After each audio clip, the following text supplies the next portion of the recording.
Summer வந்தாச்சு. What's your plan for this holiday? எங்க கிட்ட விட்டுருங்க, நாங்க பாத்துக்கிறோம். VGT Holidays. GT Holidays, South India's #1 travel brand.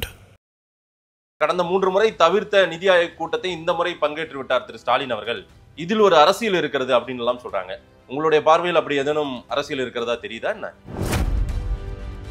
இந்த அரசாங்கத்தினுடைய கஜானாவுக்கு ஒரு பெரிய சுமையை தந்து கொண்டிருப்பதாக சொல்லுகிறார்கள். குறிப்பாக திவால் ஆயிடுச்சா அந்த அளவுக்கு இருக்கு? அப்படி இல்லை, ஒரு 6 மாதத்தில் இதே மாதிரி சம்பளம் லேட்டாக போடக்கூடிய சூழல்லாம் வரலாம் என்று சொல்லுகிறார்.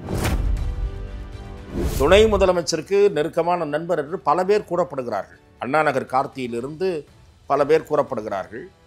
கரூர் கம்பெனியினுடைய வசூலுக்கு பிறகு ரத்தீஷ் பொறுப்பேற்று இருந்ததாக ஒரு பேச்சு இருக்கிறது, மீடியா சர்க்கிளில் ஒரு பேச்சு இருக்கிறது. அதுதான் அந்த குறுஞ்செய்திகள். இவருக்கும் விசாகனுக்கும் இருந்த தகவல்களில் அவர் எப்படி டிக்டேட் செய்ய முடியும்? இவங்களுக்கு ஆப்ஷன்ஸ் க்ளோஸ்ட். யாருக்கு? டிஎம்கேக்கு. இந்த ஸ்டே வெக்கேட் பண்ணிட்டாங்கன்னா அடுத்தது யாரை நோக்கி நகரும்? ரத்தீஷ சிக்கினார்னு வச்சுங்க, அடுத்தது இது யாரை நோக்கி போகும்? பணம் யார் வரை போயிருக்கிறது என்ற உண்மை மிக விரைவில் வெளிவருவதற்கான வாய்ப்பு இருப்பதால் இந்த விவகாரத்தில் மத்திய அரசிடம் செல்வாக்கை செலுத்த முடியாது. அண்ணாமலை அவர்கள் ரொம்ப அமைதியா இருக்காரு. கட்சி நிகழ்ச்சிகள்ல கூட அதிகமா பங்கு பெறுவதில்லை. ஒரு சில நிகழ்ச்சிகள்ல மட்டும் பார்ட்டிசிபேட் பண்றாரு. அவருக்கு எந்த பொறுப்பையும் இன்னும் கொடுக்காம இருக்காங்க. என்ன நடக்கிறது சார் திரு அண்ணாமலை அவர்களை சுற்றி? அமைதியா இருக்காரு. இவங்க என்னமோ டாஸ்மாக்ல மட்டும்தான் நெருக்கடின்னு நினைச்சிட்டு இருக்காங்க. கனிம வளத்துறையிலையும் திமுகவை ஆபத்து சூழ்ந்திருக்கிறது. நான் மட்டுமல்ல, ஓரிரு பத்திரிகையாளர்கள், ஓரிரு அரசியல் விமர்சகர்கள் அதிமுக பாஜக கூட்டணி இறுதியாகிவிட்டது என்று கருதவில்லை. உதயநிதி அவர்கள் கொஞ்சம் கூட சலனம் இல்லாமல் ஒரு ஸ்டேட்மெண்ட்டை சொல்றாரு பாருங்க. அதாவது, நாங்க ஈடியை பார்த்தும் பயப்பட மாட்டோம், மோடியை பார்த்தும் பயப்பட மாட்டோம், என்னன்னாலையும் ஃபேஸ் பண்ணிப்போம். இந்த மாதிரி சொன்னாரு. சொல்லி தேவையில்லாத ரொம்ப தேடிக்கிட்டாருன்னு தான் அவங்க ஆளுங்களே 1-2 பேர் கமெண்ட் அடிக்கிறாங்க. இந்த வடிவேலு ஒரு படத்துல வாடா வாடா அப்படின்றாருல, அந்த மாதிரி ஒரு சொல்லி கடைசியில் வடிவேலு மாட்டிக்குவான். இதெல்லாம் இந்த கணக்கில் சேர்க்குறாங்க. சரி, இது அது இல்லைப்பா, இது அது இல்லை. பழனிவேல் தியாகராஜன் சொன்னாரு, 1000 ரூபாய் செலுத்தப்படாத மதுபானங்கள் 3000 கோடிக்கு விற்பனை ஆயிருக்குன்னு. அதுல தொடங்கி பல மேட்டர் வருது. இதுல பாட்லிங் பிளண்டிங் பண்றவங்க கிட்ட யார்கிட்ட என்னென்ன விலையில வாங்குறீங்க, என்ன விலைக்கு அவங்க உங்களுக்கு கொடுக்குறான், என்ன கணக்கு இருக்கு. பவன் கல்யாண் அடிக்கடி தமிழ்நாட்டை ஒட்டிய பல அரசியல் செய்கிறார். நம்ம பேசியிருக்க அந்த நேரம் பவன் கல்யாண் திருவான்மியூர்ல ஒரு கூட்டத்துல பாஜக ஒரு விங்கு நடத்துற ஒரு கூட்டத்துல பங்கேற்றிருக்கார். ஒரே நாடு ஒரே தேர்தல் குறித்து பவன் கல்யாணை வச்சு தமிழ்நாட்டில் ஏதோ ஒரு அரசியல் திட்டத்தை பிஜேபி பண்ண நினைக்குதா? அதன் தமிழர்களுக்கு வணக்கம்.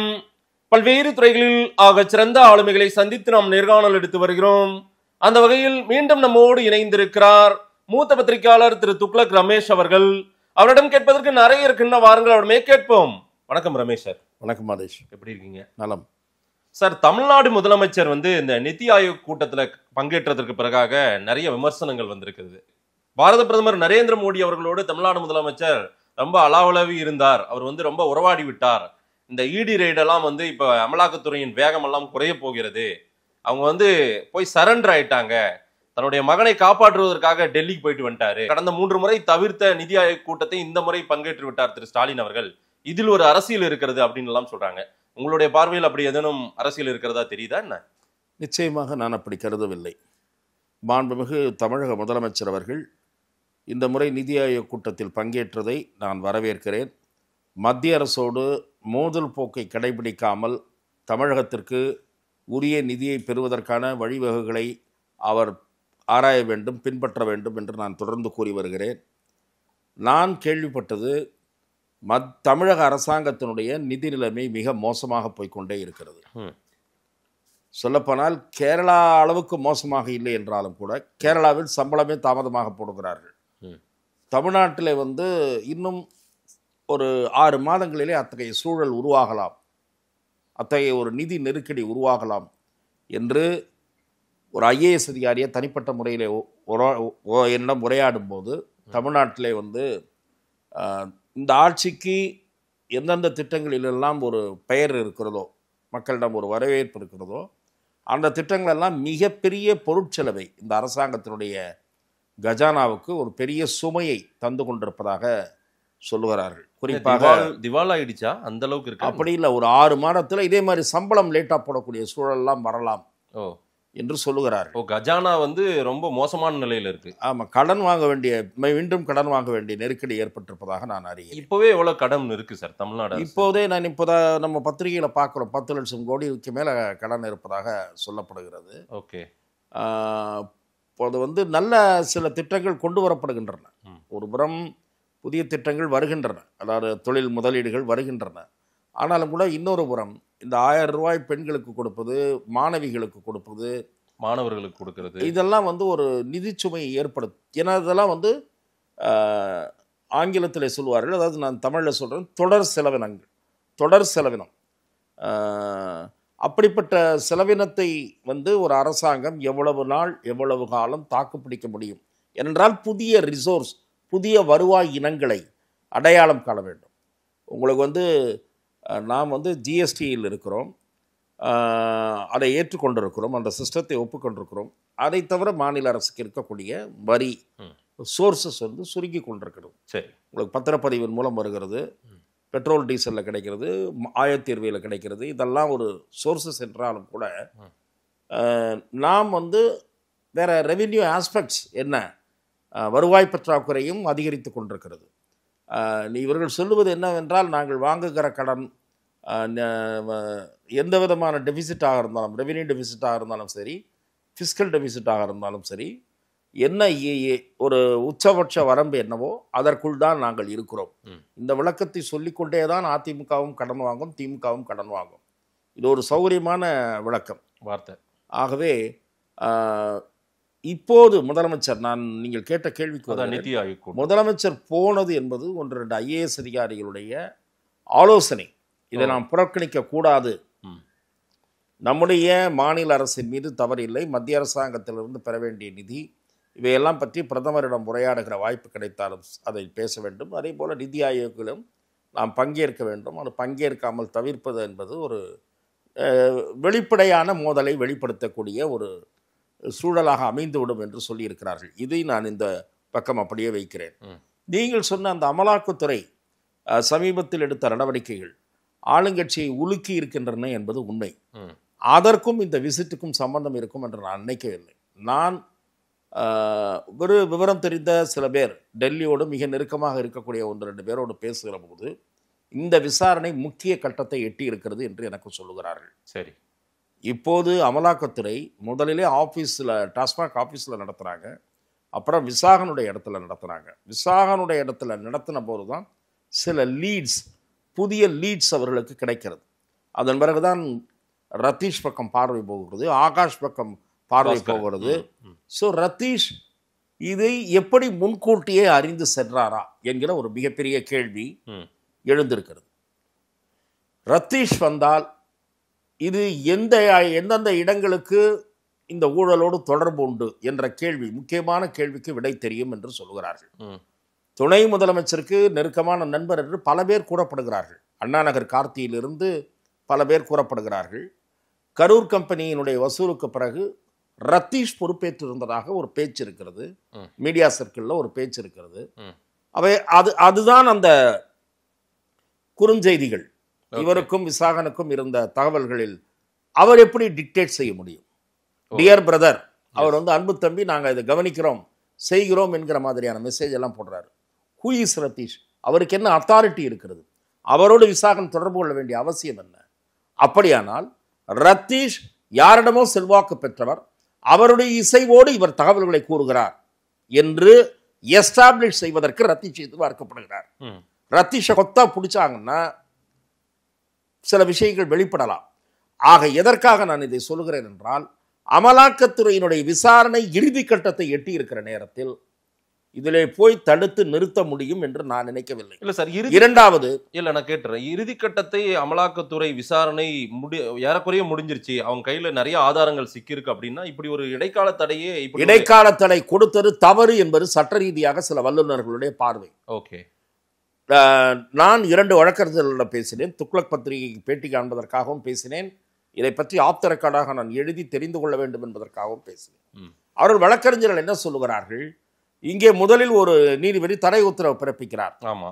பிறகு ஒரு அமர்வு விசாரித்து அந்த தடையை நீக்குகிறது. அதன் பிறகு இவர்கள் உச்ச நீதிமன்றத்திற்கு போகிறார்கள். ஆமா. அந்த தடை நீக்கப்பட்ட தீர்ப்பு, அதில் அமலாக்கத்துறையினுடைய வாதம், இதையெல்லாம் அங்கே பேப்பர்ஸாக அங்கே இருக்கிறது. Okay. Before the honourable judge. Yes. அதில் அவர் போனாரா, ஏன்னா வழக்கு எடுக்கிறாங்க, மென்ஷன் பண்றாங்க, இமீடியட்டா கமெண்ட்ஸ் பாஸ் பண்றாரு. 3 to 5 minutes. இன்னொன்னு, ஆமா, இது வேகமாக எடுக்கப்பட்ட செயல்பாடு. இவ்வளவு விரைவாக ஒரு விசாரணை இங்கே சில புள்ளிகளை நோக்கி நகர்ந்து கொண்டிருக்கும் போது, அதுவும் 1000 கோடி முறைகேடு என்று ஒரு அபிஷியல் ஸ்டேட்மெண்ட், அது ஏதோ ஒரு இது கிடையாது, மீடியாவினுடைய ஒப்பீனியன் கிடையாது, அதாவது மீடியாவினுடைய காசிப் கிடையாது. சில நேரங்களில் மீடியா அதை செய்கிறது, நீங்கள் பார்த்திருக்கலாம். சரி, இது ஐடிஓ இடிஓ சில நேரங்களில் ரைடு நடத்துறப்போ, இதற்கு முன் நம்ம பார்த்திருக்கோம், சில இடங்களில் நடத்தினப்ப என்ன சொல்லுவாங்க தெரியுமா, நம்ம படிப்போம் பேப்பர்ல, சாதாரணமா படிக்கிறவனுக்கு அதற்கு பெயர் ஜூசி ரிப்போர்ட்டிங் என்று சொல்வார்கள், படிக்கிறவனுக்கு சுவையை ஊட்டுவது. அது என்ன சொல்லுவாங்க தெரியுமா, பல 100 கோடி ரூபாய் சொத்து சம்பந்தப்பட்ட ஆவணங்கள் கைப்பற்றப்பட்டன, சில கோடி ரூபாய் ரொக்கம் பறிமுதல் செய்யப்பட்டதாக தெரிய வருகிறது, மூட்டை மூட்டையாக ரூபாய் நோட்டுகள் எழுதுவாங்க, செல்லாத நோட்டுகளும் இருந்ததாக அதில் தெரிய வருகிறது. இவனே எல்லாம். ஆகவே எதற்காக நான் சொல்ல வருகிறேன் என்றால், இது அந்த மாதிரி கேஸ் அல்ல, ஈடியினுடைய அபிஷியல் பிரஸ் நோட். சரி, அதுல we have found அப்படின்னு இருக்கிறது. 1000 கோடி ரூபாய் அளவுக்கு ஒரு முறைகேடு நடந்திருப்பதாக தெரிய வருகிறது. சரி, இன்னொன்னு, இதே சுப்ரீம் கோர்ட் தான் சட்டவிரோத பணப்பரிமாற்ற குற்றங்களை, மணி லாண்டரிங் அஃபென்சஸை சீரியஸாக பார்க்க வேண்டும் என்று சொன்னது இதே சுப்ரீம் கோர்ட். அதே சுப்ரீம் கோர்ட் ஒரு விசாரணை முக்கிய கட்டத்தை எட்டி இருக்கும் போது அமலாக்க தரப்பு வாதத்துக்கு நோட்டீஸ் கொடுத்து, நாளைக்கு இதை எடுத்துக்கிறோம்னா குடிமொழிய விடுமா, அன்றைக்கே ஏன் ஸ்டே கொடுக்க வேண்டும் என்று சில மூத்த வழக்கறிஞர்கள் கேட்கிறார்கள். ஓகே. ஆகவே அவர்கள் என்ன சொல்லுகிறார்கள், உதாரணம் காட்டுகிறார்கள் என்றால், எப்படி ஹைகோர்ட்ல ஒரு ஜட்ஜி ஸ்டே கொடுத்து ஒரு பெஞ்ச் அதை இது பண்ணிச்சோ, டிஸ்மிஸ் பண்ணி, அதாவது அதை ப்ரொசீட் பண்ணலாம்னு சொல்லிச்சோ, அதே மாதிரி இதே சொல்லும் அமலாக்கத்துறைக்கும் இது ஒரு வகையில் உதவுகிறது என்று சொல்லுகிறார்கள். ஃபர்தரா இதை எடுத்துட்டாங்கன்னு வச்சுங்க, நீங்க என்ன கான்ஸ்டிடியூஷன் பெஞ்சா கேட்க முடியும், யாரையும் விசாரிக்க கூடாது, அடுத்த கட்டமா இன்னாருக்கு வந்துடக்கூடாது, இன்னார்கிட்ட வந்துடக்கூடாது என்று கான்ஸ்டிடியூஷன் பெஞ்சுக்கா போக முடியும், அவ்வளவுதான். அதனால இவங்களுக்கு ஆப்ஷன்ஸ் க்ளோஸ்ட். யாருக்கு? டிஎம்கேக்கு. இந்த ஸ்டே வெக்கேட் பண்ணிட்டாங்கன்னா அடுத்தது யாரை நோக்கி நகரும்? ரத்தீஷா சிக்கினார்னு வச்சுங்க, அடுத்தது இது யாரை நோக்கி போகும், பணம் யார் வரை போயிருக்கிறது என்ற உண்மை மிக விரைவில் வெளிவருவதற்கான வாய்ப்பு இருப்பதால் இந்த விவகாரத்தில் மத்திய அரசிடம் செல்வாக்கை செலுத்த முடியாது என்று சொல்லுகிறார்கள். இன்னொன்று, வெளியே வராத தகவல் ஒன்று சொல்லுகிறேன். சொல்லுங்க. நான் கேள்விப்பட்டது, திராவிட முன்னேற்ற கழக தரப்பிலிருந்து ஒரு முயற்சி, இந்த விசாரணையை நிறுத்துவதற்கான முயற்சி அதிகாரபூர்வமற்ற முறையில் மேற்கொள்ளப்பட்டு அது பலன் அளிக்கவில்லை என்று நான் கேள்விப்படுகிறேன். இது பாஜகவோடு டெல்லியில் எப்படி திரு துரைமுருகன் அவர்கள் ஒரு நாள் அவசரமாக டெல்லி சென்றாரோ, அதன் பிறகு அவர் வந்துட்டாரு, வழக்கறிஞர் சம்பந்தமா ஆலோசிக்க போனாருன்னு சொன்னாங்க. முதல்ல வந்த தகவல் என்ன, பிஜேபியில ஒரு முக்கிய புள்ளியை சந்திக்க போனாருன்னு. அப்புறம் ஓய்வு பெற்ற முன்னாள் உச்சநீதிமன்ற நீதிபதி ஒருத்தரை பார்க்க போனாரு. இவையெல்லாம் நாம் படித்த செய்தி. அதன் பிறகு ரெண்டும் இல்லை, அந்த உச்சநீதிமன்ற நீதிபதி வழியாதான் அவர் செல்வாக்கை செலுத்த முயற்சித்தார் என்று நாம் கேள்விப்பட்டோம். அதாவது ஊடகத்தினர் மத்தியில் பரவிய வதந்தி. ஆனால் கடைசியில் என்ன வந்தது, அவர் வக்கீலை கன்சல்ட் பண்ணிட்டு இதுல எப்படி போலான்னு வந்தாரு. ஏன்னா அமலாக்கத்துறை இதுல ரெடார்ல அவருடைய இது இருக்கு, இப்ப புரிஞ்சிட்டாங்க, அந்த நீர்வளத்துறை அவரிடம் வந்து விட்டது, கனிம வளத்துறை. ஆனா அதுல இப்போ ஒரு கனிம வளத்துறையில விசாரணை இன்னும் போயிட்டு இருக்கு. அதுவும் ஒரு நெருக்கடி தான். இவங்க என்னமோ டாஸ்மாக்ல மட்டும்தான் நெருக்கடின்னு நினைச்சிட்டு இருக்காங்க. கனிம வளத்துறையிலையும் திமுகவை ஆபத்து சூழ்ந்து இருக்கிறது. ஐயா மோடி அவர்களும் ஸ்டாலின் அவர்களும் ரொம்ப நெருக்கமா நெருங்கிட்டாங்க பாருங்க, மறைமுகமா அவங்களுக்குள்ள ஒரு ரகசிய உடன்படிக்கை நடந்துருச்சு. இல்ல, நீங்கள் அப்படி இருந்தால் திராவிட முன்னேற்ற கழகம் வேகமாக அவர்கள் தரப்பிலிருந்து தொடர்ந்து செயல்பாடு இருக்குமா, வேகமாக அறிக்கைகள் வருமா, எதிர்த்து வருமா, இதெல்லாம் நாமளும் யோசிக்கணும். ரெண்டாவது, நான் கேள்விப்பட்டது, அந்த மீட்டிங் முடிஞ்ச உடனே அங்கே இருந்த பிரதம அமைச்சர் அவர்கள் சற்று இளைப்பாறுவதற்காக இருந்த ஒரு அறையில் 2-3 முதலமைச்சர்கள் சந்தித்ததாகவும், அங்கேதான் இவரும் சந்தித்திருக்கிறார், அதுவும் சில நிமிடங்கள் என்றுதான் எனக்கு. இல்ல தனியா ஒரு சந்திப்பு 4:30 மணிக்கு 5 அதுதான் சார், அது அந்த அந்த வளாகத்திலேயே இருந்த ஒரு அறையில் ஓ அப்படித்தான் சொல்லுகிறார்கள். ஆகவே நான் சொல்லுவது, நான் இந்த தியரி பிரதமர்கிட்ட பேசிட்டாரு, இது ஆஃப் ஆயிடும்ன்ற தியரியை நான் ஏற்க தயாராக இல்லை. சரி, நான் கேள்விப்படுவதற்கு இதற்கு நேர்மாறாக கேள்விப்படுகிறேன். ரத்தீஷனுடைய வருகையை, அவரை வரவைப்பதற்கான வேலையை அமலாக்கத்துறை செய்து கொண்டிருக்கிறது. அவர் எங்கே டிரான்சிட் பண்ணக்கூடிய அதை வந்து தடை செய்வதற்கான முயற்சியில் அமலாக்கத்துறை ஈடுபட்டிருக்கிறது. ஓகே. ஆகவே அவர் விசாரணை வளையத்திற்குள் கொண்டு வரப்படும் போது நெருக்கடி முற்றுமே தவிர இந்த டெல்லி சந்திப்பு நெருக்கடியின் வீரியத்தையோ குறைக்காது. அதற்கான முயற்சியில் முதலமைச்சர் ஈடுபட்டார் என்று நான் நம்ப தயாராக இல்லை. அதற்காக இந்த பயணம் என்று கருதவும் நான் நினைக்கவில்லை. எடப்பாடி பழனிசாமியுடைய ஸ்டேட்மெண்ட் ரொம்ப காட்டமா இருக்குது. விஜயும் ரொம்ப எக்ஸ்ட்ரீமா போயிட்டு சில வார்த்தைகள் எல்லாம் சொல்லியிருக்காரு. அவங்க விஜய் வந்து முதலில் இருந்தே பாரதிய ஜனதாவுக்கும் திமுகவுக்கும் ஒரு உறவு இருப்பது போல நிறுவ முயல்கிறார். அது வந்து அரசியல், உங்களுக்கு வந்து அதுல வந்து ஒரு அரசியல் கணக்குகளும் இருக்கு. சந்தேக விதையை தூவுவது. சரி, இப்போ உங்களுக்கு திருமாவளவன் சந்தேக விதையை தூவவில்லையா? இதற்கெல்லாம் பின்னணியில் அரசியல் இருக்கிறது என்கிறேன் நான். எந்த சந்தேகம்? அதாவது அதிமுக பாஜக இன்னும் கூட்டணி நீடிக்குமா என்ற சந்தேகத்தை அவர் செய்கிறார். ஆமா, அப்படி நீடிக்க கூடாது, அந்த கூட்டணிக்குள் ஒரு குழப்பம் வர வேண்டும் என்பதும் விஜயுடைய நோக்கம். ஓகே. உங்களுக்கு தமிழக அரசியல்ல விஜய் வந்து தனித்து விடப்படக்கூடாது. அவருக்கு சில கூட்டணி தேவை இருக்கிறது. சரி, நெருக்கடி இருக்கிறது. அதே போல திருமாவளவனுக்கும் திராவிட முன்னேற்ற கழகத்தை விட்டா வேற ஆப்ஷன் இல்லை. விஜய்கிட்ட அவர் தனியா போய் பிரயோஜனம் இல்லை. வேற அதிமுக பிஜேபி கூட்டணி ஒரு பிளவுபடுமானால் அப்போது புதிய ஆப்ஷன்ஸ் கிரியேட் ஆகும். விஜய்க்கும் கிரியேட் ஆகும், திருமாவளவனுக்கும் கிரியேட் ஆகும். நீங்க இந்த டாட் எல்லாம் வைக்கிற மாதிரி இருக்கு. விஜய், திருமாவளவன், அதிமுக பாஜக கூட்டணி ஒட்டல, இன்னுமே உறவு நீடிக்குமான்னு டவுட்டு.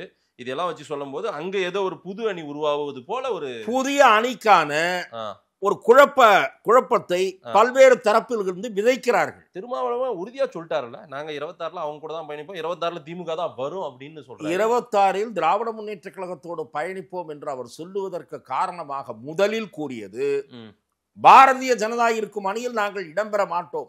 அதை நீங்க நல்ல ஞாபகம் வச்சுங்க. ஆமா, அதிமுகவுடன் சேரவே மாட்டோம் திருமா சொல்லியிருக்காரா? சொல்லல.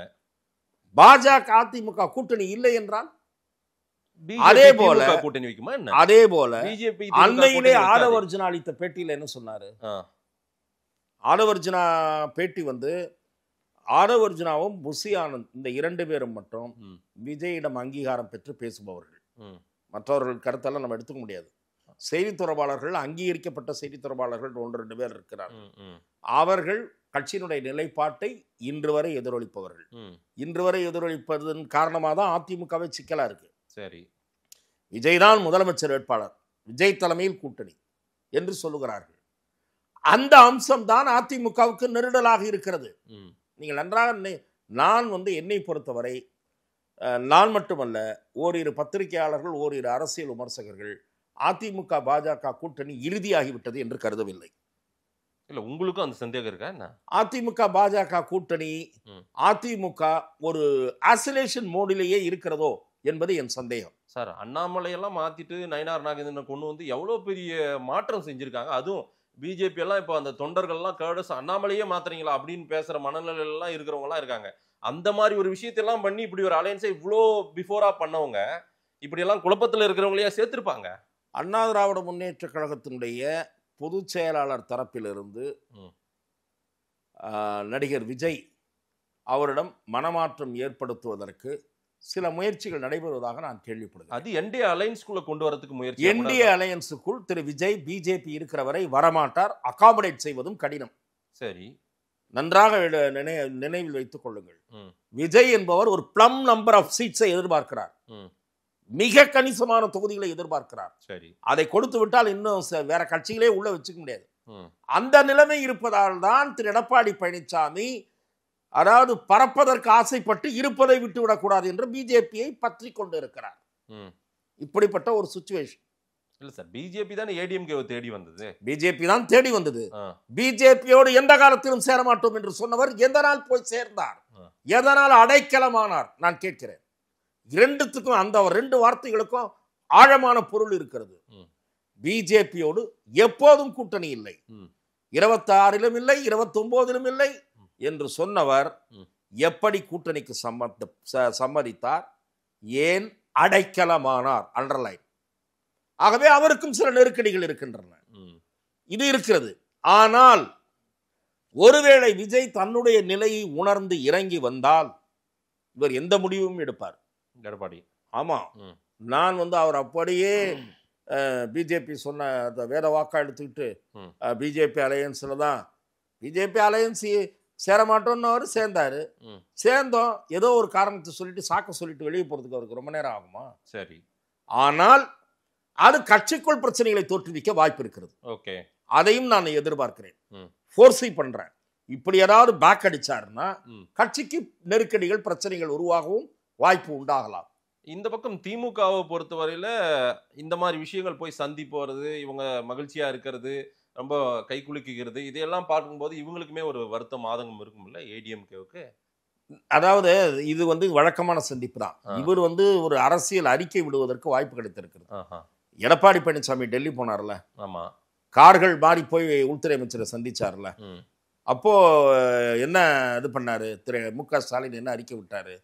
சட்டசபையில சொன்னார்ல, அவர் எதற்காக போயிருக்காருன்னு தெரியும், எனக்கு தெரியும்னாரு. சட்டசபையில் அதோட நிறுத்திக்கிட்டாரு. வெளியில அறிக்கையில மிக மோசமாக எடப்பாடி பழனிசாமி விமர்சிச்சாரா இல்லையா? தன்னை காப்பாற்றி கொள்ள கலக்குகளிலிருந்து தன்னை காத்துக்கொள்ள டெல்லி போய் இரவு நேர சந்திப்புகளை பண்ணிட்டு வந்தாரு. நான் போனது கட்டடத்தை பார்க்கறதுக்கு தான் சொன்னவர், ஏன் போனார்? அதே வார்த்தைகளை இப்போ ரிப்பீட் பண்ணியிருக்காரு. ஓகே, திரு மு.க. ஸ்டாலின் அவர்கள் எடப்பாடி பழனிசாமி இப்போ தன் பையனை காப்பாற்றுறதுக்காக தான் முதலமைச்சர் டெல்லி போனார்னு ஒரு அறிக்கை வெளியிட்டிருக்காரு இல்லையா? அப்போ திரு ஸ்டாலின் அவர்கள் முன்பு என்ன அறிக்கை வெளியிட்டாரோ அதே அறிக்கையை இந்த வாசகத்தில் மறுபடியும் ஒரு அறிக்கை விட்டுருக்காரு, பதில் கொடுத்துருக்காரு எடப்பாடிக்கு. என்னன்னு, நான் போனது பையனை காப்பாற்றுறதுனா நீங்க போனது யாரை காப்பாற்ற? உங்க பையனை காப்பாற்றவா? சரி. அமித்ஷாவை ரகசியமாக சந்தித்ததன் பின்னணி என்ன? நான் உங்களை மாதிரி பயந்தவங்க கிடையாது. போனால் வெளிப்படையாக தான் போவேன், வெளிப்படையாக தான் சொல்லுவேன், என் கை திராவிட மாடல் கொடியை தான் எந்த வழக்கமான வாசனெல்லாம் விட்டாரு. சரி, நான் நிதி ஆயோக் கூட்டத்துக்கு போனதாக தான் நினைக்கிறேன். ஏனென்றால் பாஜக அரசியல் நிலைப்பாட்டை மாற்றிக்கொள்வதற்கு அவகாசமும் இல்லை, அதற்கான நியாயமான காரணங்களும் இல்லை. பாஜக அசிங்கப்பட விரும்பாது. சரி, நன்றாக மாட்டிக்கொண்டிருக்கிற ஒரு நேரத்தில் அவங்களோட கைகுலுக்கி சமரசம் செய்து கொள்ளும் என்று நினைக்கிறீர்களா? ஆகவே பாஜகவுக்கு அந்த தேவையில்லை. அவர்களுக்கு ராஜ்யசபாலையோ லோக்சபாலையோ பண்ணிக்கிறதுக்கான ஸ்கோப்பெல்லாம் இன்க்ரீஸ் பண்ணிக்கிட்டாங்க. ஆகவே திமுகவின் தயவு பாஜகவுக்கு தேவையில்லை என்பதுதான் என் பார்வை. திமுக வசமா சிக்கி இருக்கிறது, அதை விடமாட்டாங்க. அப்படி இந்த நேரத்தில் விசாரணை நிறுத்தினால் பாஜகவின் பெயர் கெடும். அதற்கு பாஜக முன் வராது. உதயநிதி அவர்கள் கொஞ்சம் கூட சலனம் இல்லாமல் ஒரு ஸ்டேட்மெண்ட்டை சொல்றாரு பாருங்க. அதாவது, நாங்க ஈடியை பார்த்தும் பயப்பட மாட்டோம், மோடியை பார்த்தும் பயப்பட மாட்டோம், என்னன்னாலையும் பேஸ் பண்ணிப்போம். இந்த மாதிரி சொன்னாரு. சொல்லி தேவையில்லாத ரொம்ப தேடிக்கிட்டாருன்னு தான் அவங்க ஆளுங்களே 1-2 பேர் கமெண்ட் அடிக்கிறாங்க. இந்த வடிவேலு ஒரு படத்துல வாடா வாடா அப்படின்றாருல, அந்த மாதிரி ஒரு சொல்லி கடைசியில் வடிவேலு மாட்டிக்குவான். உங்களுக்கு தெரியும். அதாவது நான் ஒரு பேச்சுக்கு தான் சொன்னேன் அப்படின்னு, வா வா அடி, என்ன அடிக்க போறியா, வா என் வீட்டுக்கு வான்னு. அந்த மாதிரி தேவையில்லாம இதெல்லாம் வசனம், மேடை வசனம், இதெல்லாம் நிறைய பார்த்தாச்சு. திரு உதயநிதி அவர்களுக்கு இப்போது என்ன வயதுன்னு எனக்கு தெரியாது. ஆனால் அவருக்கு நான் நினைவூட்டுறேன், 1971 76 வரை திராவிட முன்னேற்ற கழக ஆட்சி கலைக்கப்படும் வரை 5 ஆண்டு காலம் அந்த ஆட்சி இருந்தபோது அவர்கள் பேசாத வசனம் அல்ல. காங்கிரஸை பற்றி, திருமதி இந்திரா காந்தியை பற்றி எவ்வளவு மோசமாக விமர்சித்தார்கள் கோவை மாநாட்டிலலாம் எல்லாருக்கும் தெரியும். அதுக்கெல்லாம் வட்டியும் முதலமா எமர்ஜென்சியில் கொடுத்துட்டாங்க. யார்? இந்திரா காந்தி, திருமதி இந்திரா காந்தி. எதற்காக சொல்கிறேன்னா, இந்த வசனம் என்பது திமுகவில் ரொம்ப கேட்டு புளித்து போன வசனம். நான் மிசாவில் ரொம்ப மோசமாக அடி வாங்கியவர்கள்லாம் பிறகு சில பேர் அதிமுகவுக்கு வந்துட்டாங்க. அவர்களோடலாம் நான் நெருக்கமாக உரையாடி இருக்கிறேன். சில பேர் முதல்லையே மிஸ்ஸா வர்றப்பயே ஜம்ப் ஆயிட்டாங்க. அதாவது எழுதி கொடுத்து, மன்னிப்பு கடிதம் எழுதி கொடுத்து ஜம்ப் ஆயிட்டாங்க. அதை பற்றி கலைஞர்கள்லேருந்து பல பேர் விமர்சனம் பண்ணியிருக்காங்க. எழுதி கொடுத்து ஓடியவர்கள் சில பேர் உதவ வாங்கிட்டு வெளியே அதுக்கு பிறகு அந்த அனுபவங்களை சொல்லியிருக்காங்க. அதில் அடியார், நீரோட்டம் பத்திரிகை நடத்தினார். கலைஞருக்கு மிக நெருக்கமானவர். அவர் முரசொலி அடியார்னு அறியப்பட்டவர். அவரோடும் சில ஆண்டுகள் நான் பணியாற்றினேன் என்னுடைய பத்திரிகையில். அதன் பிறகு கோடம்பாக்கம் குமார்னு ஒருத்தர் இருந்தார், திமுகவில் பிரபல பேச்சாளர், வெற்றி கொண்டாடலாம் வர்றதுக்கு முன்னாடி பிரபல பேச்சாளர். அவர் சொல்லுவார், ஏன் நாங்கள் ஆடாத ஆட்டமா அப்படின்னு. ஒரு திமுகவில் இருந்துப்போம், ஆடாத ஆட்டம் இல்லை, எல்லாத்துக்கும் சேர்த்து கவனிச்சிட்டாங்க பலமாக ஜெயிலில், எமர்ஜென்சியில் ஜெயிலில் பலமாக கவனிச்சிட்டாங்கன்னு. எதற்கு சொல்கிறேன் என்றால், இந்த மாதிரி திமுக வீரவசனம் பேசிய காலங்கள் உண்டு. ஆகவே உதயநிதி வந்து இப்போ பேசுகிறார், அவ்வளவுதான். மாண்புமிகு துணை முதலமைச்சராக அவர் இருக்கிறார், அவர் வசனம் பேசுகிறார். இடிக்கு பயப்பட மாட்டோன்னு. பயப்பட வேண்டாம், பயப்படவில்லை, எங்களுக்கு வந்து தைரியமாக வாங்க, இடி வரட்டும், என் வீட்டு கதவு திறந்தே இருக்குன்றார். அப்போது உங்களுடைய செய்தி தொடர்பாளர்களோ, உங்கள் அமைப்பு செயலாளர்களோ, உங்கள் அமைச்சர்களோ, வேறு 1-2 பேரோ அலறக்கூடாது. இடி பழிவாங்க பார்க்கிறது, இடி மத்திய அரசு ஏவுகிறது, உங்ககிட்ட தான் விஷயம் இல்லையா? நாட்டு மக்களுக்கு சொல்லணும்ல மத்திய அரசு. அதான் நான் சொல்கிறேன், உங்ககிட்ட தான் உதவியே இல்லையா சார்? வந்தாங்க, வாங்க, வந்துட்டு தைரியமாக பண்ணிட்டு போங்க. ரத்தீஷ் தாராளமாக சோதனை போட்டுங்க, ரத்தீஷுக்கு எனக்கு எந்த சம்பந்தம் இல்லை. ஆகாஷ் பாஸ்கர் எப்படி படம் எடுக்கிறாரு, தனுஷ் சிம்புலாம் வச்சு அவரை கேட்டுங்க, இப்படின்னு சிம்பிளாக பேசிட்டு போகலாமே. அவங்க ஆர்எஸ் பாரதி அண்ணாச்சி, அவர் பாவம் வயசான காலத்தில் எங்களை பொறுத்தவரை நாங்கள் பயப்படவில்லை அப்படின்னு எதுக்கு டெய்லி மைக்கு முன்னாடி அரசு அமலாக்கத்துறை ஏவினால் நாங்கள் அதெல்லாம் பார்த்தவர்கள், இதெல்லாம் பார்த்தவர்கள்ன்றாரு.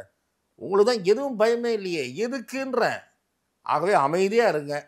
எந்த அந்த நடவடிக்கையில் ஒன்றும் கண்டுபிடிக்க முடியலன்னு வச்சுங்க, கோர்ட்டில் இடி வில் பி எக்ஸ்போஸ்ட், எதுவும் கண்டுபிடிக்கல. இது அதிமுக ஆட்சி காலத்தில் நடந்த அந்த வழக்குகள், நிறைய வழக்குகள் 30 சார். இவங்க வந்து சிஎம் சொல்லியிருக்காரு சார், சிஎம் சொல்லியிருக்காரு. இவங்களுக்கு வந்து பெரிய விஷயத்தை மறைக்கிறதுக்கு சின்ன விஷயத்தை காட்டுறாங்க. இந்த 41 வழக்குன்றாங்களே, அதெல்லாம் பெட்டி கேசஸ் நிறைய. என்ன, இந்த கடையில் 40 ரூபா அதிகமாக வாங்கினான், 30 ரூபா அதிகம் வாங்கினான், அவனெல்லாம் சார்ஜ் ஷீட் கொடுத்தது, மெமோ கொடுத்தது, இதெல்லாம் இந்த கணக்கில் சேர்க்குறாங்க. சரி, இது அது இல்லைப்பா, இது அது இல்லை. பழனிவேல் தியாகராஜன் சொன்னாரு, 1020 செலுத்தப்படாத மதுபானங்கள் 3000 கோடிக்கு விற்பனை ஆயிருக்குன்னு. அதுல தொடங்கி பல மேட்டர் வருது. இதுல பாட்லிங் பிளண்டிங் பண்றவங்க கிட்ட யார்கிட்ட என்னென்ன விலையில வாங்குறீங்க, என்ன விலைக்கு அவங்க உங்களுக்கு கொடுக்குறான், என்ன கணக்கு இருக்கு, யாருக்காவது கூடுதலாக கொடுக்கறதுக்கு என்ன காரணம், இந்த பருமானம் வந்து கட்டிங் எல்லாம் வந்து கலெக்ஷன் பண்ணாங்கன்றாங்களே, அந்த கலெக்ஷன் நடந்தது எங்கே போச்சு, இதெல்லாம் வேற ஏதாவது கன்வெர்ட் ஆயிருக்கா? இப்போ உங்களுக்கு ஒரு உதாரணம் கூட அன்றைக்கு உங்களுடைய நிறுவனத்தில் தான் சொன்னேன்னு நினைக்கிறேன். ட்ரூ வேல்யூஸில் வந்து போனான்னா என்ன இதுவாக பண்ணாங்க, பேங்க்கில் வாங்கின லோனு இன்னொரு கணக்குக்கு போயிருக்கு, அந்த பர்பஸுக்கு சர்வ் ஆகாமல். சரி, அந்த மாதிரி தான் சட்டவிரோதமான பண பரிவர்த்தனை, இந்த குற்றங்களை வந்து டீப்பாக போயிட்டுருக்காங்க. இவர் என்ன கதை சொல்லிட்டு இருக்காங்கன்னா, திமுகவில் 10 ரூபா 20 ரூபா கேஸ்லாம் அதிமுக ஆட்சியிலே ஆரம்பிச்சிருச்சு. 10 ரூபா 20 அதிமுகலேயே ஆரம்பிச்சிருச்சு, அதெல்லாம் பிரச்சனையே இல்லை. ஒரு குழுவை போட்டு அந்த குழு தமிழ்நாடு முழுக்க வசூல் பண்ணது அவங்க பீரியட்ல இல்லை. அதே மாதிரி குறிப்பிட்ட இதில் இது பண்ணது நீங்கள் ஒரு கம்பெனியை சொல்லிட்டு இருந்தீங்களே உங்கள் அதிமுக ஆட்சியில் நடக்கும்போது, மிடாஸ்டர் நிறைய வாங்குறாங்க, அந்த மாதிரியான விஷயங்கள் தான் தோன்றாங்க. அந்த மாதிரியான விஷயங்களை தோண்டும் போது ஒன்றும் உங்களுக்குலாம் எதுவும் சம்மந்தம் இல்லைன்னா நீங்கள் பாட்டு அவங்கவுங்க வேலையை பார்க்கலாம். அமலாக்கத்துறை ஏவப்படுகிறதுன்னு சொல்ல வேண்டிய அவசியமே இல்லை. அமலாக்கத்துறை ஏவப்படுகிறதுன்னு இத்தனை நாள் சொல்லாதவங்க இப்போ ஏன் சொல்கிறாங்க, எப்போ சொன்னாங்க? விசாரணை நெருங்கிய பிறகு உங்களுக்கு ஒரு கிளி வந்தது, அது வரைக்கும் தைரியமாக தான் இருந்தீங்க நீங்கள். நான் என்ன கேட்குறேன், அவ்வளோ பேசுகிறவங்க ராம்மோகன் ராவ் இருக்கும்போது, சிஎஸ்ஆர் இருக்கும்போது ரூமுக்கு போயிட்டாங்க, சீஃப் செக்ரட்டரி ரூமுக்கு போயிட்டாங்க, இதெல்லாம் எடப்பாடி எதிர்க்க முடியல, இதெல்லாம் அத்துமீறல், அது இதெல்லாம் சொன்னீங்கல்ல. நான் என்ன சொல்கிறேன், சோதனை நடத்துகிறாங்க, எங்கே வேணால் சோதனை நடத்துன்னு சொல்லிட்டு போ சார். ஒரு ஃபைல் மந்திரி ரூமில் தான் இருக்குன்னு சஸ்பிஷன் வந்தால் போய் எடுக்கணும், எடுக்காமல் எப்படி இருக்க முடியும்? அதை ஏன் தடுக்கிறதுக்கு நீங்கள் முயற்சி பண்ணுறீங்க? மாநில உரிமை பறிபோகுதுன்னு குரல் கொடுக்குறீங்க. அங்க இல்லைன்னா எங்க இருக்குன்னு தோண்டி திரும்பி எடுத்துருவாங்க. அதுதான் நான் அந்த கருத்தை, நான் with due respect to honourable supreme court judges அவர்களுடைய கருத்தை நான் ஏற்க உடன்பட நான் மறுக்கிறேன். ஏனென்றால் ஒரு விசாரணை என்பது இல்ல அதெல்லாம் நான் கேர்ஃபுல்லா தான் பேசுறேன். அது சொல்வதற்கு உரிமை இருக்கு. ஒரு அட்வொகேட் சொல்லியிருக்காரு, நான் அந்த கருத்தையை பிரசுரிச்சிருக்கேன். அவ்வாறு அவர்கள் கூறியது தவிர்த்திருக்க வேண்டுமோ அப்படின்னு தான் சொல்லியிருக்காரு. நான் என்ன சொல்கிறேன், நீங்கள் அவங்கக்கிட்ட இருக்கிற ரெக்கார்ட்ஸ் என்னன்னு வாங்கி பார்த்தீங்களா? வாங்கி பார்த்துட்டு அந்த முடிவுக்கு நீங்கள் வந்திருந்தால் பரவாயில்ல. ஆகவே இன்னொன்று, இதே மணி லாண்டரிங் அஃபென்சஸ் எல்லாம் சீரியஸ் இன் நேச்சர்னு சொன்னது இதே சுப்ரீம் கோர்ட். உங்களுக்கு முன்னாடி இருந்த ஜட்ஜு, உங்களுக்கு முன்னாடி இருந்த பெஞ்சில் சொல்லியிருக்காங்க அதை. அப்போ அந்த பெஞ்சுக்கு ஒரு கருத்து, இந்த பெஞ்சுக்கு ஒரு கருத்துன்னு இருக்க முடியுமா? சுப்ரீம் கோர்ட்டில் லா ஒன்னா தானே இருக்க முடியும். சட்டத்தின் பார்வை ஒரே மாதிரி தானே இருக்கணும். சட்டத்தின் பார்வை நீதிபதிக்கு நீதிபதி மாறுபடுமா? எனக்கு புரியல. ஆகவே அமலாக்கத்துறை சரியான டைரக்ஷனில் தான் சென்று கொண்டிருக்கிறது என்று நான் கேள்விப்படுகிறேன்.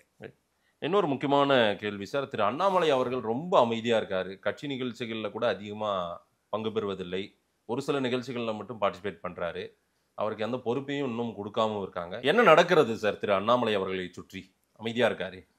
நண்பர் மாதேஷ் அவர்களுக்கு எவ்வளவு ஆதங்கமும் வருத்தமும் பாஜக மீது ஒரு அதிருப்தியும் இருக்கிறதோ, அதே போல பாரதிய ஜனதா கட்சியைச் சேர்ந்த பல நண்பர்களுக்கு உங்களுக்கு இருப்பதைப் போலவே ஏன் பாஜக மேலிடம் இன்னும் அண்ணாமலைக்கு முக்கியத்துவம் தரவில்லை, அண்ணாமலை அவர்களை உரிய முறையில் பயன்படுத்தி கொள்ளவில்லை என்ற அதிருப்தியும் ஆதங்கமும் இருப்பதை நான் அறிவேன். அண்ணாமலை அவர்களுடைய உழைப்பு எத்தகைய அத்தியாவசியமானது என்று திரு மாதேஷ் உணர்ந்திருப்பதைப் போலவே பாரதிய ஜனதா கட்சியைச் சேர்ந்த பாஜகவுக்கு ஓட்டளிக்க வேண்டும் என்று விரும்புகிற எண்ணற்ற மக்கள் ஏராளமான பேர். நான் திருக்கோயில்களுக்கு போகிற போதோ, திருமண நிகழ்ச்சிகளுக்கு செல்கிற போதோ, வெவ்வேறு ஊர்களில் நான் சந்திக்கிற பொதுமக்கள், தொலைக்காட்சி, அதே போல் உங்களை போன்ற ஊடகவியலாளர்களிடம் நான் உரையாடுவது, இவற்றை பார்க்கிறவர்கள் பாரதிய ஜனதா கட்சியினுடைய தீவிர ஆதரவாளர்களாக நாங்கள் எல்லாம் கடந்த சில வருடங்களில் மாறியிருக்கிறோம் என்று சொன்னால் அதற்கு காரணம் திரு அண்ணாமலை. ஆகவே அவர் இந்த கூட்டணியை விரும்பவில்லை என்ற காரணத்தினாலோ, அல்லது திமுகவை வீழ்த்துவதற்கு இந்த கூட்டணி அவசியம் என்கிற காரணத்தினாலோ, ஏதோ ஒரு காரணத்தினால் பாஜக மேலிடம் இந்த கூட்டணியை ஏற்படுத்தி இருக்கலாம், அவருக்கு பதிலாக புதிய தலைவரை நியமித்து விட்டு. ஆனால் அண்ணாமலை அவர்கள் உழைத்த உழைப்பு வீணாகிவிட்டதாக நாங்கள் கருதுகிறோம் என்று ஏராளமான பாரதிய ஜனதா ஆதரவாளர்கள் பல பேர் என்னிடத்தில் தெரிவித்தார்கள். இதுதான் பரவலான கருத்தாகவும் நான் பார்க்கிறேன் சமூக வலைத்தளங்களில்.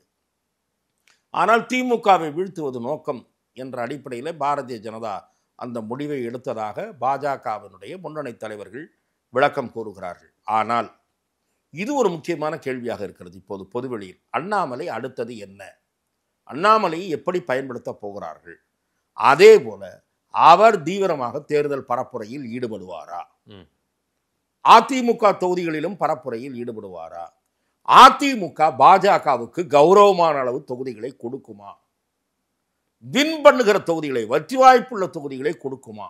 அல்லது சென்ற முறையை போல 21 தொகுதிகளை கொடுத்து விட்டு அதில் பல தொகுதிகள் தண்ட தொகுதிகளை கொடுத்ததை போல இந்த முறை கொஞ்சம் கூடுதலாக கொடுத்து அதிலும் தண்ட தொகுதிகளை உள்ளடக்கி கொடுத்து அதையும் பாஜக விவஸ்தை இல்லாமல் வாங்கி கொண்டு வந்து விடுமா என்ற கவலையெல்லாம் அண்ணாமலை ஆதரவு காரணமாக அதிருப்தி அடைந்திருக்கிற பாஜக ஆதரவாளர்கள் மத்தியில் இருக்கிறது. பாஜக சமயோஜிதமாக செயல்படும், சரியான முடிவை சரியான நேரத்தில் எடுக்கும் என்று அண்மையிலே டெல்லியில் இருந்து வந்த ஒரு பாஜக முக்கியஸ்தர் என்னிடத்திலே தெரிவித்தார். சென்ற முறை எங்களை நடத்தியதை போல இந்த முறை அதிமுக நடத்த முடியாது, ஆகவே நாங்கள் தெளிவாக இருக்கிறோம் என்று சொல்லுகிறார்கள். இவை குறித்தெல்லாம் நாம் பொறுத்திருந்துதான் பார்க்க வேண்டும்.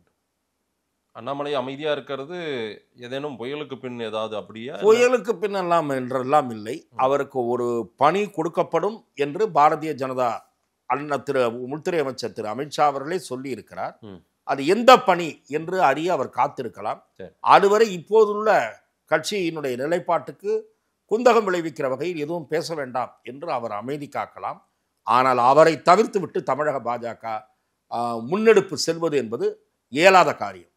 ரொம்ப முக்கியமான இறுதி கேள்வியா நான் வைக்கணும்னு நினைக்கிறேன். பவன் கல்யாண் அடிக்கடி தமிழ்நாட்டை ஒட்டிய பல அரசியல் செய்கிறார். நம்ம பேசியிருக்க அந்த நேரம் பவன் கல்யாண் திருவான்மியூர்ல ஒரு கூட்டத்தில் பாஜக ஒரு விங்கு நடத்துகிற ஒரு கூட்டத்தில் பங்கேற்றிருக்கார், ஒரே நாடு ஒரே தேர்தல் குறித்து. பவன் கல்யாணை வச்சு தமிழ்நாட்டில் ஏதோ ஒரு அரசியல் திட்டத்தை பிஜேபி பண்ண நினைக்குதா? அப்படி ஏதேனும் ஒரு அரசியல் இருக்கு? அப்படி இருப்பதாக நான் நினைக்கவில்லை. பவன் கல்யாண் ஒரு பாப்புலர் பர்சன். என்ன தேர்தல் பிரச்சாரத்துக்கு வந்தால் கொஞ்சம் பேர் பார்ப்பாங்க. இங்கே அவ்வளோ பெரிய ஸ்டார் இல்லை, ஆந்திராவில் பெரிய ஸ்டார். ஆனால் தெலுங்கு பேசுகிற மக்கள் மத்தியில் ஒரு ஆதரவு ஒவ்வொரு கட்சிக்குமே தேவைப்படுகிறது. நீங்கள் நான் குறுகிய வட்டத்திற்குள் அவரை அடைக்க விரும்பவில்லை. அவர் மீது எனக்கு பெரிய மரியாதை இருக்கிறது. ஒரு உதாரணத்திற்கு சொல்வதற்காக சொல்லுகிறேன். திரு வைகோ திரு வைகோ அவர்களோடு 1/4 நூற்றாண்டு காலமாக எனக்கு ஒரு மிக நெருக்கமான நட்பு உண்டு. திரு வைகோ அவர்கள் மறுமலர்ச்சி திராவிட முன்னேற்றக் கழகத்தை தொடங்கிய போது தெலுங்கு பேசுகிற மக்கள் மிக கணிசமாக அவரை ஆதரித்தார்கள். மிக கணிசமானவர்களுடைய வாக்குகளை அவர் பெற்றார் அந்த தேர்தலில் அவர் தனித்து போட்டியிட்ட போது. அதே போல இப்போது வெவ்வேறு நீங்கள் அதற்கு பிறகுலாம் பார்த்தீங்கன்னா டாக்டர் CMK ரெட்டிலாம் வந்து அசோசியேஷன்லாம் ஆரம்பித்து தெலுங்கு கூட்டமைப்பெல்லாம் உருவாக்கி திரு சுப்பு மறைந்த சுப்புலாம் போய் பேசினார். அப்போ பார்த்தீங்கன்னா எங்களுக்கு இத்தனை சதவீத இடஒதுக்கீடு வேணும்லாம் கேட்டாங்க, எங்களுக்கு இத்தனை வேட்பாளர்களை நிறுத்தணும்லாம் கேட்டாங்க. ஆகவே தெலுங்கு பேசுகிற மக்களை கவருவதற்கு பாரதிய ஜனதா கட்சி அவரை பயன்படுத்தி கொள்ளக்கூடும். தமிழ்நாட்டில் இருக்கக்கூடிய தெலுங்கு பேசுகிற மக்களின் வாக்குகளை பாரதிய ஜனதா பக்கம் இழுப்பதற்கு ஒருவேளை அவர் பயன்படலாம் என்று தமிழக பாஜக நினைக்கிறதோ என்னவோ எனக்கு தெரியாது. தமிழக பாஜகவா டெல்லி பாஜகவா சார்? தமிழக பாஜக என்றால் டெல்லி பாஜகவினுடைய வழிகாட்டுதலின்படி தான் இயங்க முடியும். இல்ல மோடியே இங்க பலமுறை வந்துட்டு போய் ஒன்றும் ஜெயிக்க முடியல. இல்ல அப்படி நான் நினைக்கவில்லை, நீங்கள் நினைக்கிறீர்கள். தமிழகத்தில் பாரதிய ஜனதா கட்சி 4% 11% எட்டியது. அந்த கூட்டணி 19% வாக்குகளை வாங்கியது என்றால் நரேந்திர மோடி அவர்களுடைய செல்வாக்கு, அவருடைய ஆட்சியினுடைய சில பாராட்டத்தக்க பணிகள் இவற்றின் காரணமாகவும் திரு அண்ணாமலை அவர்களுடைய உழைப்பின் காரணமாகவும் தான் அந்த வளர்ச்சி என்பது கிட்டியதே தவிர இவர்கள் சொல்லி கொண்டிருந்தார்கள் ஒரு காலத்தில் நோட்டாவுக்கு போட்டி போடுறாங்கன்னு. இன்றைக்கே நோட்டாவுக்கு போட்டி போடுற கட்சிக்கிட்ட காத்து பயப்படுறாங்க. பாஜக மெல்ல மெல்ல ஆனால் உறுதியான வளர்ச்சியை தமிழகத்தில் கண்டு வருகிறது என்பது மறுக்க முடியாத உண்மை. திமுக போன்ற கட்சிகள் விமர்சனமே என்ன, மோடியே இங்க 30 முறை தமிழ்நாட்டுக்கு வந்து போனாரு, அப்பயும் ஓட்டு போடாதவங்க பவன் கல்யாண் வந்தா ஓட்டு போட போறாங்க. பவன் கல்யாணுக்காக இப்போது பாரதிய ஜனதா வளர்ந்து விடும் என்று சொல்லவில்லை. அது ஒரு குறுகிய ஸ்பேஸை அட்ராக்ட் செய்வதற்குத்தான். தமிழ்நாட்டில் இருக்கக்கூடிய தெலுங்கு பேசுகிற மக்கள் அவர்கள் பார்வை தங்கள் பக்கம் திருப்புவது. பவன் கல்யாண்ன்றவர் வந்து ஆந்திராவில் வந்து பெரிய பாப்புலாரிட்டி. அந்த பாப்புலாரிட்டி இங்கே இருக்கிற தெலுங்கு பேசுகிற மக்கள் உற்று நோக்குகிறார்கள். ஓகே, நீங்கள் வந்து அது வந்து யாருமே சொல்ல முடியாது. உங்களுக்கு பெரிய ஸ்டாராக இருக்கிறவர்கள் சிரஞ்சீவி ஆகட்டும், பவன் கல்யாண் ஆகட்டும், அது மாதிரி விஜயசாந்தி, இவர்களுக்கெல்லாம் ஒரு இங்கே இருக்கிறவர்கள் மத்தியில் ஒரு இது இருந்து இவர்கள் நம்முடைய நடிகை ரோஜா அவர்கள் அவர் அமைச்சராகவே இருந்தார். ஆகவே தெலுங்கு பேசுகிற மக்களுக்கு கிடைக்கிற பிரதிநிதித்துவம் அது எந்த பதவியாக இருந்தாலும் இங்கே இருக்கிற மக்கள் மகிழ்ச்சி அடைகிறார்கள். ஓகே, ஆகவே அந்த வகையில் அந்த மக்களை கவர்கிற உத்தியாக அவர் கருதலாம். அது எனக்கு தெரியாது. ஆனால் அண்ணாமலை என்பது முக்கியமான ஃபேக்டர். பவன் கல்யாண் மேஜர் ஃபேக்டரா, அண்ணாமலை மேஜர் ஃபேக்டரானா அண்ணாமலை தான் மேஜர் ஃபேக்டர். சரி, அதை நாம் பொறுத்து இருந்து பார்க்க வேண்டும். நிறைய விஷயங்கள் சார் மக்கள் என்ன சொல்றாங்கன்னு பார்க்கலாம். நேரில் வந்து நேரம் கொடுத்து பேசுவதற்கு நன்றி ரமேஷ் சார். வாய்ப்புக்கு நன்றி.